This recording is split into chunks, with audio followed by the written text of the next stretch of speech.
எங்க எங்க எங்க இந்த மலைக்கு எதமா டீ குடிப்போமா, அது போக நிறைய நிறைய நிறைய ஸ்நாக்ஸ் சாப்பிடுவோமா. வாங்க, அதுக்கு முன்னாடி நம்மளை ஃபாலோ பண்ணிடுங்க. Hey Coimbatore, this is Coimbatore smile killer. அப்படி நான் வந்து ஸ்பாட் தான் ஹோப்ஸில் லொக்கேட்டாக இருக்கிற டீ பை. இது வந்து one of the best tea பை. நான் இது வரைக்கும் போனதில்லை. இங்கே வெறும் டீ மட்டும் கிடையாது, நிறைய நிறைய நிறைய ஸ்நாக்ஸ் இருக்குது. இவங்க ஆம்பியன்ஸ் பார்த்தீங்கன்னா அவ்வளோ நீட் அண்ட் ப்ளசண்ட்டாக இருந்தது. பார்க்கவே அவ்வளோ அட்ராக்டிவாக வச்சுருந்தாங்க. இவங்ககிட்ட நாங்கள் பர்ஃபெக்ட் காம்போ தான் ட்ரை பண்ணியிருந்தோம். அதில் ஒரு ஃப்ரெஞ்ச் ஃப்ரைஸு, ஒரு சாஃப்ட் ட்ரிங்க், அப்புறம் வந்து ஒரு பிரெட் ஆம்லெட் கொடுத்துருந்தாங்க. ஃப்ரெஞ்ச் ஃப்ரைஸ் வந்து ரொம்ப கிறிஸ்பியாக சூப்பராக இருந்தது, கண்டிப்பாக ட்ரை பண்ணலாம். அதுக்கப்புறம் இவங்ககிட்ட வாங்கின பிரெட் ஆம்லெட்டும் நல்லா இருந்தது.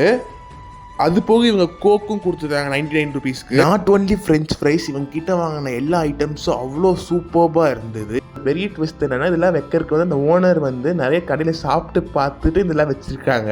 அப்புறம் இவங்க கிட்ட வாங்கின எல்லாமே சூப்பர்பாக இருந்தது. நெக்ஸ்ட் இவங்க கிட்ட வாங்கின momos, chicken momos and veg momos, அது ரெண்டுமே அட்டகாசமாக இருந்தது. கண்டிப்பாக ட்ரை பண்ணுங்கள்.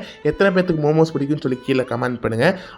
எனக்கு பேசிக்காக ரொம்ப பிடிச்சது இந்த பால்கோவா பால் தான். எந்த டீ பாயிலும் கிடைக்காதது. இவங்க பால்கோவா கடையிலலாம் வாங்குறது இல்லைங்க, இவங்களே செய்கிறாங்க. அப்புறம் தான் பால்கோவா பால் ரெடி பண்ணி கொடுக்குறாங்க. எனக்கு ரொம்பவே பிடிச்சிருந்தது. கண்டிப்பாக ஹோப் சைட் போனீங்கன்னா நம்ம டீ பாயை விசிட் பண்ணி சாப்பிட்டு வாங்க, உங்களுக்கு ரொம்பவே பிடிக்கும்.